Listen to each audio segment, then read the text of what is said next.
Okay, so hopefully that's not echoing anymore. How are you all this morning? So Good. thank you everyone for joining me today. Um, I don't know about you, but when I got up this morning, it was an absolute delight to see that I had rain and moisture on the patio, on my plants. So last weekend we were struggling with heat around 100 degrees, and here we are this weekend going, okay, well, this feels more like Kaiser. It is my pleasure to welcome with me today on this edition of Coffee with Cathy, Betty Hart from the Kaiser Fire District, Ramiro Navarro from the Chariots Board of Directors, and you'll have the audio, but we can't quite manage the video, for Bob Shackelford from the Kaiser Chamber of Commerce. Hopefully a little later in the broadcast, we'll be able to have Pastor Jose Dominguez from La Luz de Valle Church join us and give us an update on what's been happening in the community and the things that he has been hearing and seeing about folks in our community. I've got Garfield with me. I live for weekends. I got my coffee, so sit back and relax, and hopefully we can share some information that will be helpful for you. And of course, put ideas and things into the chat or reach out to us individually. We'll make sure that our emails are in the chat for you to be able to contact us as people who are very honored to be able to serve you, representing Kaiser in our various roles. So just a couple things as we launch today. We're hearing a lot of things about ARPA, which is another wonderful acronym that's been lobbed our way from the federal government. This is the American Prosperity and Recovery Act. It is different from the other ones that we have seen thus far. We've seen CARES, we've seen CRISA, but this one is different because it's more long-term investments. So what the Kaiser City Council is doing is we're having our first work session to talk about what these funds are, what we can use them for, what we can't use them for, what the timeline is, because the ultimate goal is to make sure that every dollar we receive through ARPA is treated just like every other dollar we receive from you, the taxpayers, that we get the maximum benefit and the longest term investment out of those dollars in service to our community. So this is going to be a process. This has to be shovel ready. Remember those days. These have to be things that have a certain qualifications to be used. So we're going to be looking at long-term investments. Lots of great ideas are already surfacing. So this is just the first of a series of meetings that will happen around the ARPA funds. The Long Range Planning Task Force, aka the Budget Committee, will also be weighing in and having meetings regarding the use of these funds. So please stay tuned.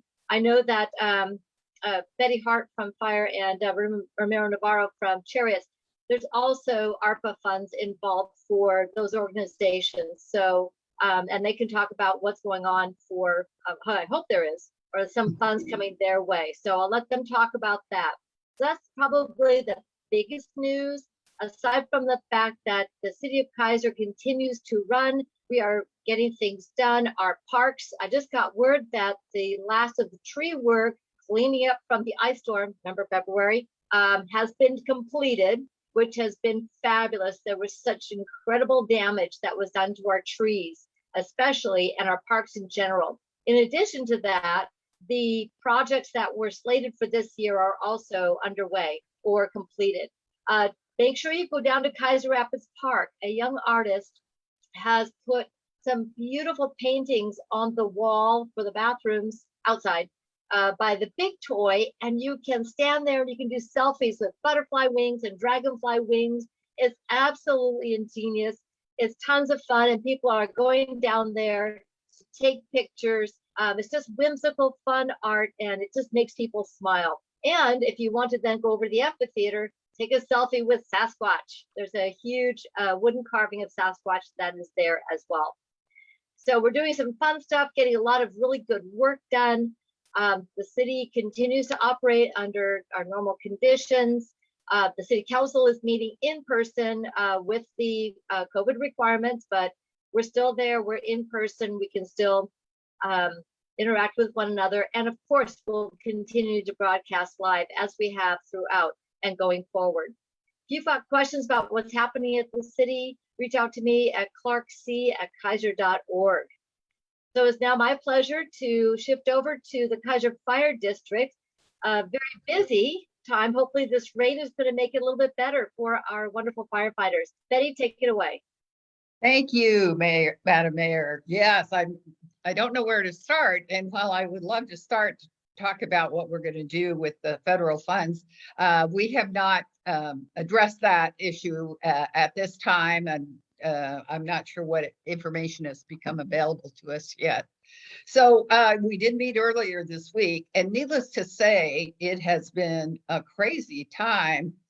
We have been helping at conflagrations throughout Oregon since June, although we had a couple of weeks of respite. When we deploy, there are 5 districts that or departments that deploy together, and so they have 2 or 3 people with a piece of equipment that can be used in the situation for fighting the fires. And one of the teams was not able to deploy for a couple of weeks, so we got passed over, but we sent out last Friday a team to the fire in southern Foxfire down by Klamath Falls, and or near Lakeview, actually. So they came back a couple of days ago, and but we do still have one firefighter who is deployed there. He happens to be a specialist with respect to communications.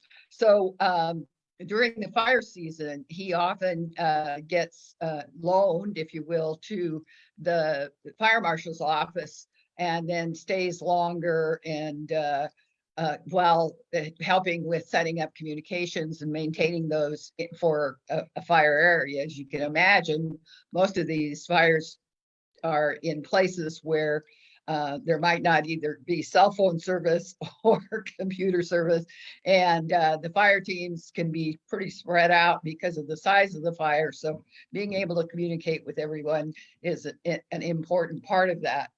And it has been busy. July had the busiest month in the history of Kaiser Fire. We had over 600 calls. It wasn't all that long ago, a couple of years ago, maybe 3, that we hit the largest number of calls at 500, and now we're at 600, and that averages out to almost 20 calls a day.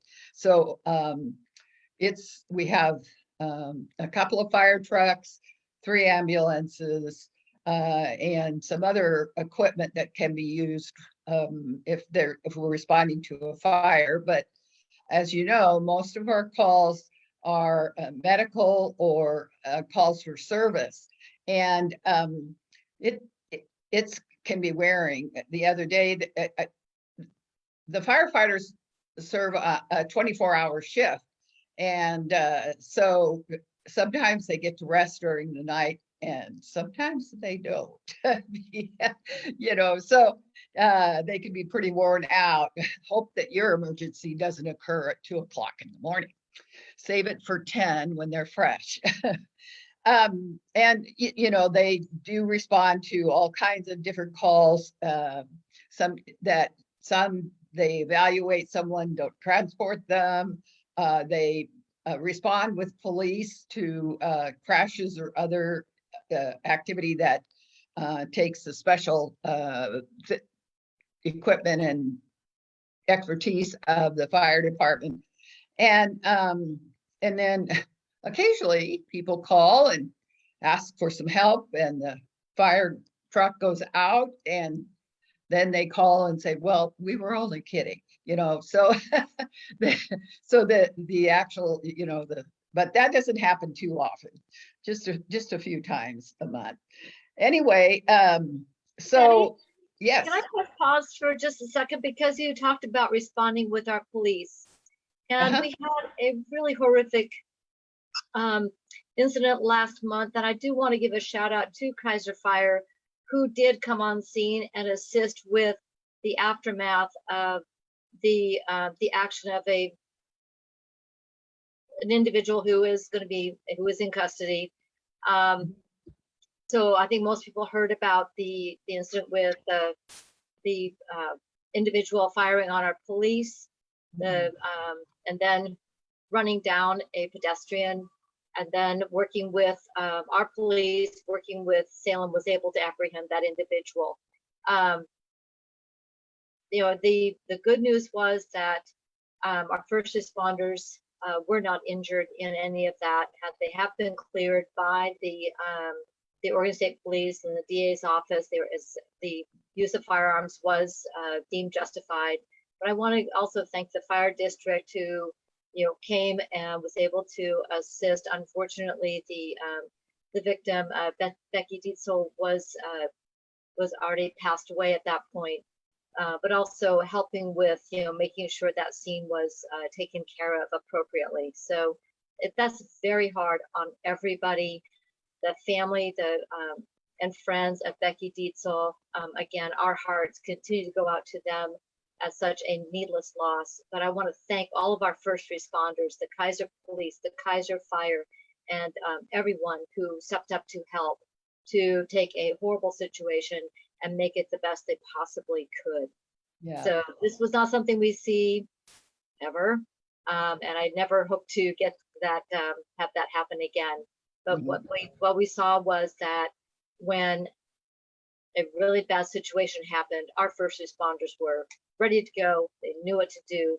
They knew how to do it right, and they took care of the situation. So thank you to all of the responders. Thank you so much for your kind words. I'll be sure to pass them along. You're right. It was a terrible, terrible situation. And in addition to dealing with the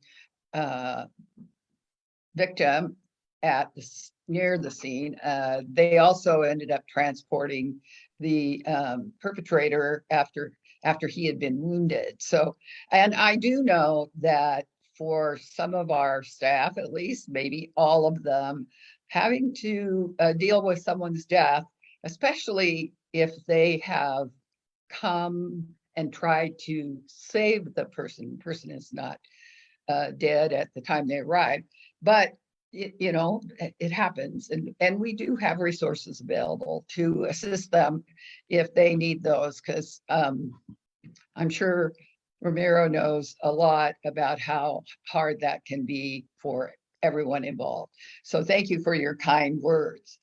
And so we, at the district, because of the recent surge in COVID, we have gone back to the protocol we used for something like 14 months, where we have declared an emergency, and the station is closed to everyone but the staff and any specific people who need to be there.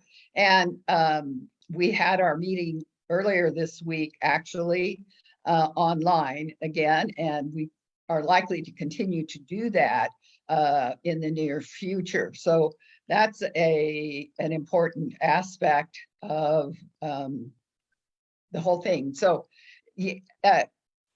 it's sort of sad to see us in this situation because we really do enjoy meeting in person, and we get sometimes the firefighters, if they're not on a call, will come into the meeting room and watch us do our job, and that's a good thing. I think that it gives them the opportunity to know that we are there supporting them and what they're doing and how important their work is.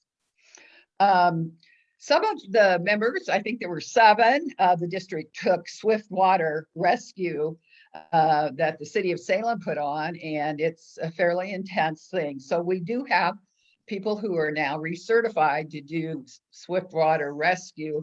And it wasn't all that long ago when some of our members responded to a situation, I think at Kaiser Rapids Park, where a grandfather was in a canoe or boat with his grandchildren, and something happened to him.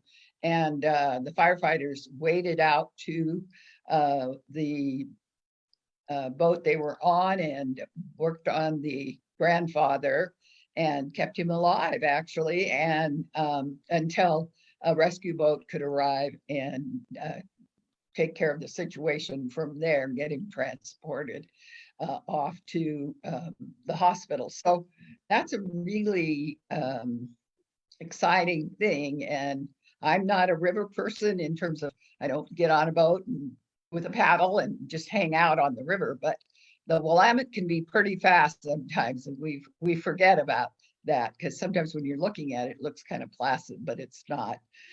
We do have a couple of upcoming events, and hopefully there will be that they'll be able to go forward. We have been doing the September 11th event, and this would be the 20th anniversary this year. It starts at 7:00 a.m. It's scheduled to be outside. So there, I mean, put your mask on anyway, because if there's a crowd, we can't get dispersed too far.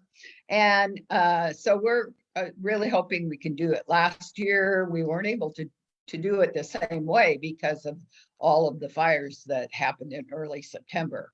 And then we do have an open house scheduled for October 4th at 6:30 p.m. And I spoke with Anne Marie Storms yesterday, and she's in charge of putting that together. And she said that she and her staff have been working to try to create a COVID safe environment for that event. Depending on, I mean, it's so you want to stay tuned, if you will. This fire district has a Facebook page, so Facebook page, excuse me, so you can like them if you're on Facebook and see some updates there. Depending on the situation, it could be canceled, it might be pared down, but it's a great place for kids in particular to find out more about various aspects of fire and life safety, and they get to do some pretty fun things when they're there. So I highly recommend people going, and hopefully it'll be able to occur. So I think that's all I have for now. And if I have any questions, I'll chime in to help with answering. Well, and on the October 4th, we also do that in conjunction with the City of Kaiser Public Works. So right. I imagine, as always, Anne Marie will be working closely with our Public Works staff on how, when, all those logistics to create a safe and a fun time for the entire community to understand and appreciate Kaiser Fire and the Public Works departments. Yeah, great. Thank you. Yes, we'll that's right. That. Yeah. So I'd like to go now to Ramiro Navarro. He's on the board of directors for Chariots. And so glad to have you with us today. And there's a lot of great things happening for Chariots. And the big news happens Sunday. Yes, thank you, Madam Mayor. So Chariots is going to be making history next month for the first time that we're going to be able to offer a Sunday service. So, and to get people kind of used to that Sunday service, we're going to be offering free rides on September 5th, 12th, 19th, and the 26th. And these are going to be on select routes through Chariots, and it's going to include the 3 routes in Kaiser, which is 9, 11, and 19. And so most of those routes will be operating between 8 a.m. and 8 p.m. And so I'm looking forward to seeing you guys on the bus on Sunday. Yeah, and let's see, what else, what other news do we have for Chariots? So we have been, you might have noticed some impact in the service lately. That's due to COVID. I mean, we've had a couple operators that have caught COVID and are taking the time off to take care of themselves and focus on that self-care. And so while they're doing that, we have a group of drivers that are getting trained right now. They'll be finished training before we kick off the Sunday service. So that's awesome. But we always want to encourage people, if you're interested, visit chariots.org and see where you can apply for a job to come work with us. That would be fabulous. I also want to give a huge shout out to Chariots, because Chariots has continued to be a fantastic partner in providing free bus passes for people in need. They've been great working with us through the Homeless Alliance when people need to get to warming shelters or cooling shelters, when they need to get to services that they need. They make those passes available to organizations to give to their clients so they can make it to appointments and make it to services that they need. So thank you, Ramiro, please pass this on to Chariots, that partnership of transportation, such a fundamentally important part of people's lives to get from point A to point B, is something that Chariots has continued to excel at. And I love the how clean and well run these buses are. The adaptation through COVID has just been amazing. Yeah, thank you. If I could add, thank you for reminding me about that too. I was just on a town hall with Senator Merkley, and where I got to ask a question more specific to Chariots on would he be able to, or would he advocate for us and getting more funding for some more electric buses, and it was an indefinite yes. So that's exciting to have his support in that. And right now we only have that one Route 11 that's going to be fully electric, that's going to be operating. That's in 2022. It'll be fully electric, and it'll be running from Kaiser all the way down to South Salem. And but hopefully we'll get some more buses or some more funding to be able to get some more electric buses on other routes in Kaiser. That is really exciting. We've come a long way from the days when the old buses were kept in kind of a boneyard so they could glean pieces off and use incredible ingenuity to keep the old diesel buses running. The ones we have now, the clean compressed natural gas and the electric buses, when you're behind a bus anymore, there's no more of that, gee, I really can't stand it. It's like, oh, there's a bus in front of me. It's very pleasant, except they have to wait for them to load and unload, but that's a wonderful sight to see people getting to and from where they need to be. And a big thing with the Chariots operators, they do more than operate a bus. They are ambassadors of our community. They problem solve. They know people. They know how to tell people where to get resources. I was on a bus a couple of years ago, and there was a gentleman talking. He had just gotten here, needed a bicycle, and the operator said, well, here's over here, Northwest Hub. Here's how you can get a bicycle so you can get around, and then this is how you get your bicycle on the front of the bus when you need to go from point A to point B. Just that ongoing, welcoming, kind, informative. I mean, they're a tour guide to the community. So thank you so much for your work, Ramiro. Lovely working with you, and so glad to have you here on the program and in so many places in the community. Pastor Dominguez, I see you've been able to join us. We're so delighted to see you, and all the things going well with your family and your congregation. And I love hearing about what you're hearing in the community, how we can continue to support and help each other. When one thing happens after another, Kaiser shows up and takes care of each other. Welcome, Pastor. Yes, it's good to be here. Nice to see Ramiro and Betty and all of you there. I just got back from a vacation. I needed some time off. It's been a while since I've taken a vacation. It did me well, ready to go back to work, started this week. But I'll just report in June and July, we opened up our site there for vaccinations. And again, we want to continue to make sure that our community is a secure place, that people get the information that they needed to get. And we're so thankful. We were able to have a good turnout in June and later then in July. And people were inviting other people, and we were thankful for that, as we knew we were just playing just a small part in what it is to be part of community. And then again in August, coming up in August, I've been invited to I'm just going to read it here. I've been invited to a town hall, very interesting subject, understanding youth foster care and addressing the need for culturally specific foster homes. I've got a lot of information here, but just to make it real short, the need for diverse foster homes is very important for the success of those youth that are in OYA.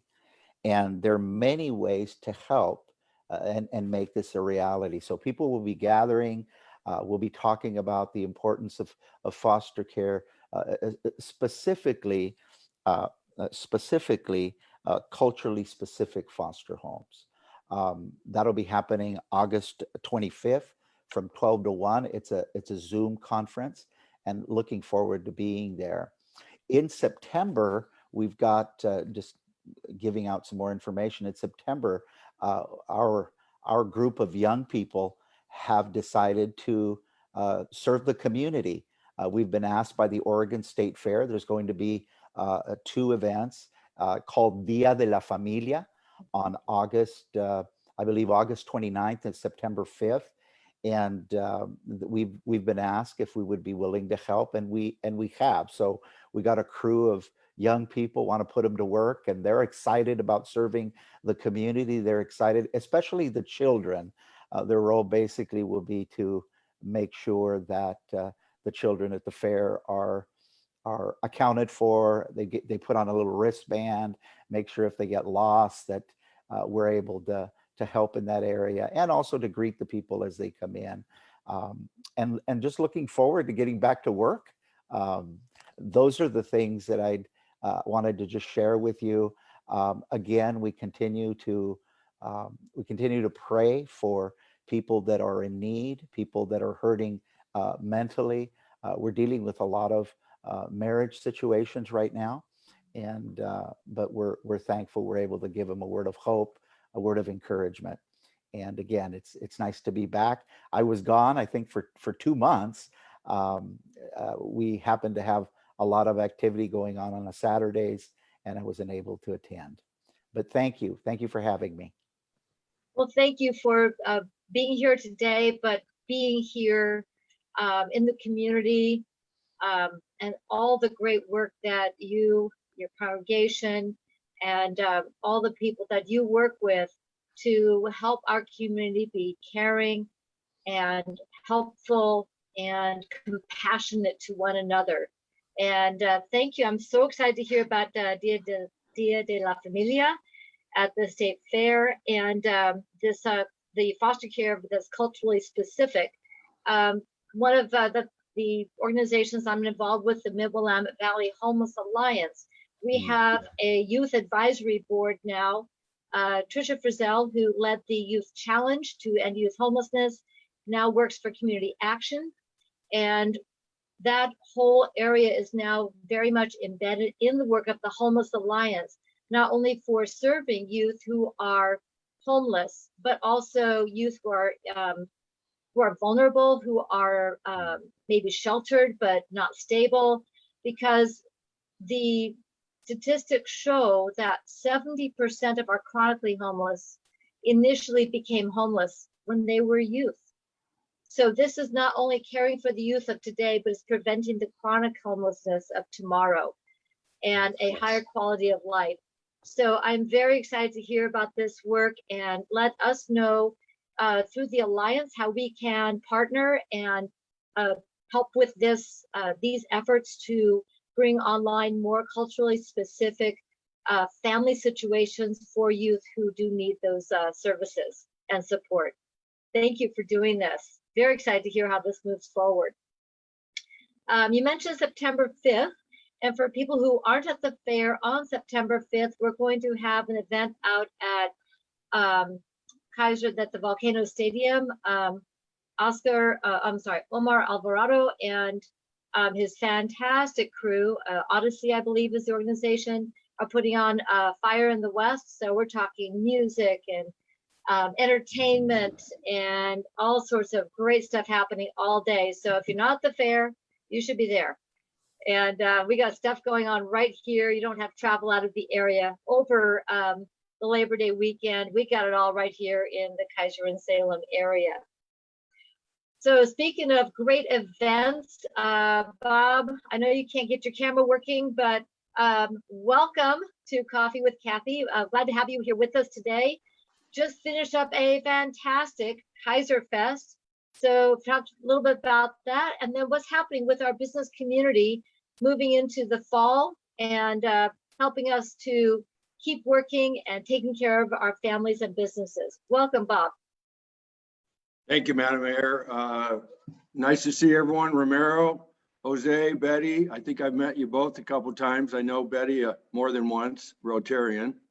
You know, the Kaiser Fest did better than we expected this year. It was kind of a short notice. You know, we changed the date up. It's usually third week of May, which we're going to go back to.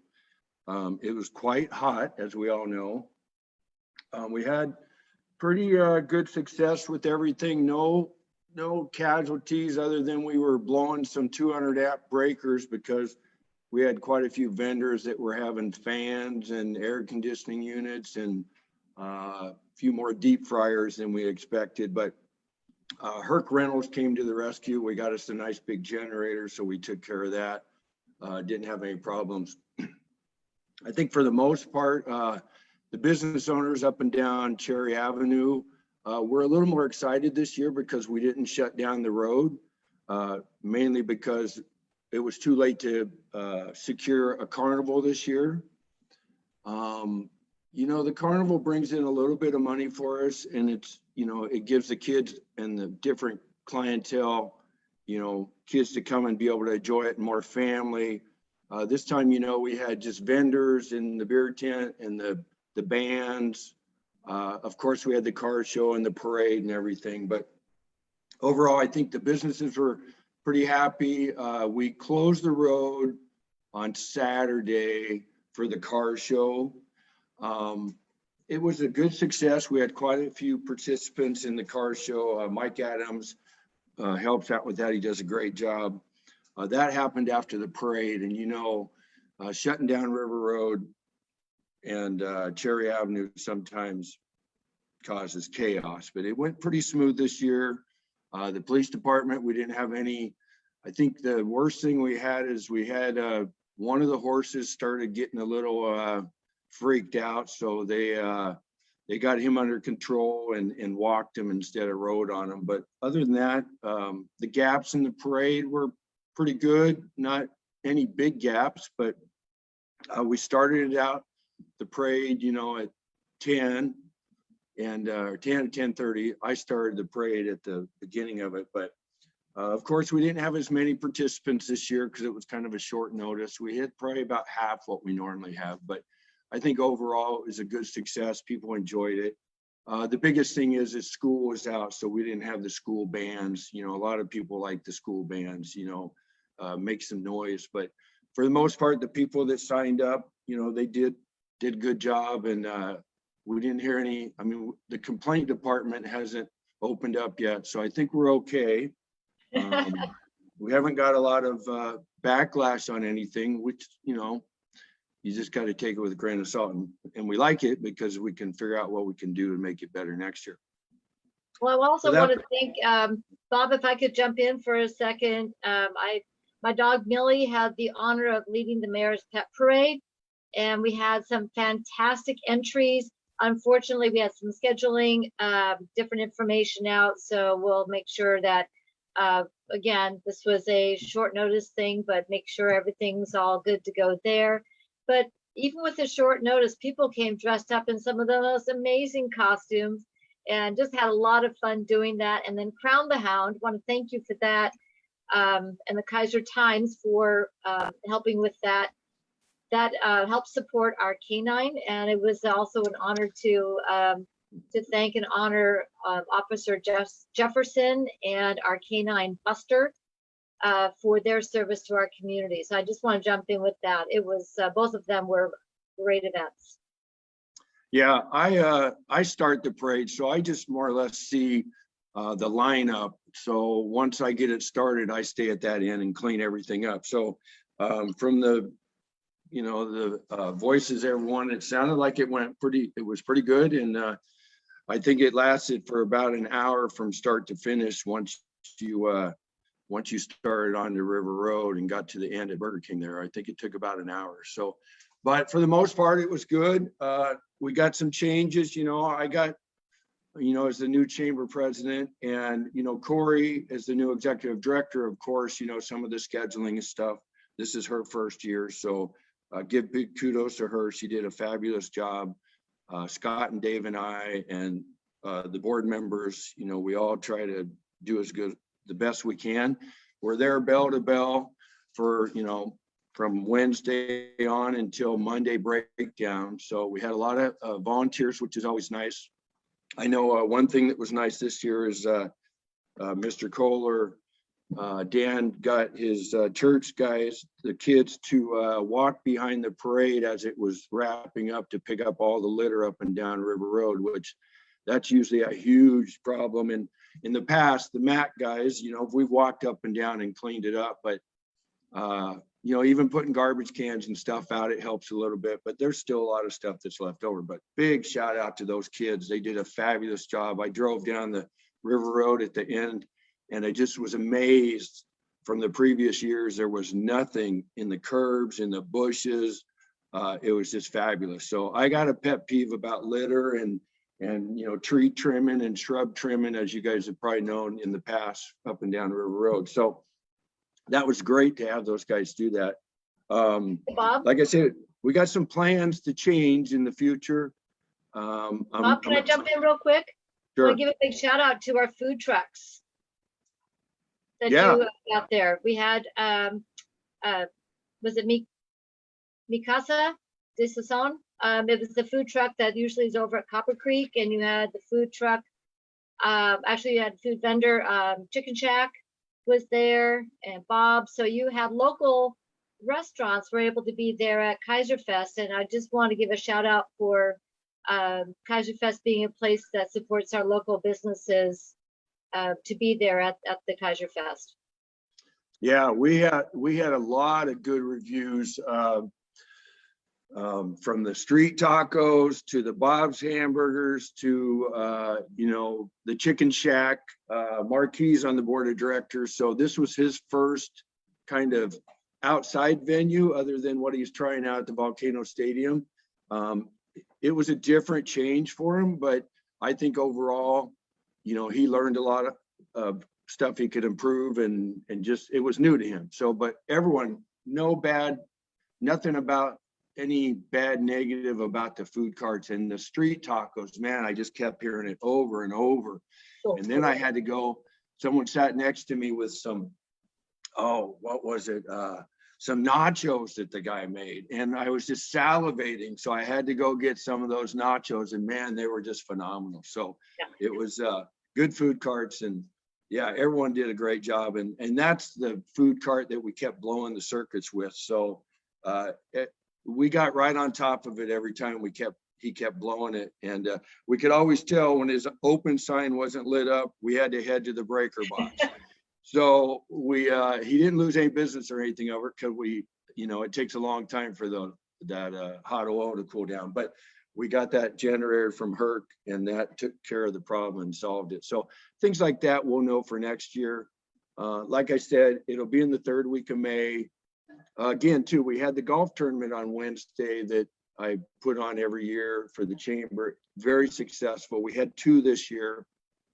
They were a little too close together, but of course, because we changed the dates on the Kaiser Fest this year, but very successful. A lot of people always love to come out to the golf tournament. So that was a good thing for the chamber, which we'll continue to do that as well. Had lots of donations, and we had huge raffle prizes, from all the businesses up and down River Road. I mean, we had Chuck's Barbecue, he gives me a Traeger every year, and I had some title companies give us big screen TVs, and we had rafting trips at Maupin. So we had huge raffle prizes that the business owners, when I give them a phone call every year and let them know that I'm doing the golf tournament again, they just step up to the plate. And it's been awesome. I have people come up and say it's the best golf tournament they've ever played in. And I think it's mainly because the huge raffle prizes. You know, these are big ticket items, you know, a Traeger, $600 Traeger that people just cannot believe that, you know, Chuck donates that to us. So, but big shout out to Chuck. If you guys have Traegers, I do all my business with Chuck, and he's a great guy too. He'll go out of his way to help you on whatever issues you have with Traeger. But anyway, back to the Kaiser Fest. Like I said, I have some big dreams and plans that I'm slowly doing some homework on and doing a little investigating before I let the cat out of the bag. But I think we got some big changes and some big plans that as my presidency and being in the board of directors of the chamber, my goal is to make this happen. So with that being said, we'll leave that alone, but that'll be in some future meetings with you guys. So anyway, if anyone has any questions or if I left anything out that you can think of, let me know, you know, give me a shout or let me know if you got any questions. Well, I do want to give one more shout out. And the fact is that you were able to go to our businesses and they were able to say yes. Press pause on that thought for a moment. We've just come through a year and a half of economic ups and downs and turmoils. We're closed, we're open, we're partly closed, we're partly open. But the fact that our Kaiser businesses were able to stick together, that the Kaiser Chamber and our community has rallied around all of our businesses as strongly as we can, to be able to say yes at this point speaks to the strength of our businesses, of our community, and the forward thinking and the optimism that we have here in Kaiser.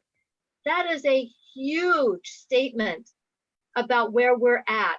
And when we have things coming at us and we don't know what to do, or we're faced with new challenges or natural disasters, you know, ice storm, anybody, Kaiser keeps on showing up.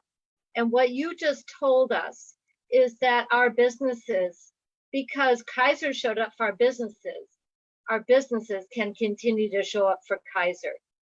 And to be able to grow our business community, expand employment opportunities, this is a big area that we're all looking at, is how can we diversify and strengthen our business sectors, especially into traded sector where you have family wage jobs. We love our restaurant and tourism and lodging industries, but at the end of the day, the jobs that have the most stable incomes are the ones that are going to be in traded sector. And by the way, if anybody knows anybody who has skills in construction, we know people who need you, and they need you yesterday.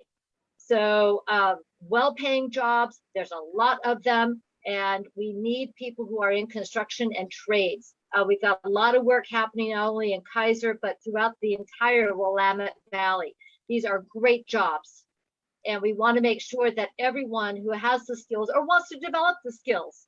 Chemeketa is a fantastic partner for workforce development. They're working in partnership with our high school, the world-class McNary Celts, mind you, world-class, with our CTE, our career technical education programs. If you haven't been to McNary in the last year, you haven't been to McNary. It is epic what your investment of the bond money has put into McNary for our students to set them up for long-term success.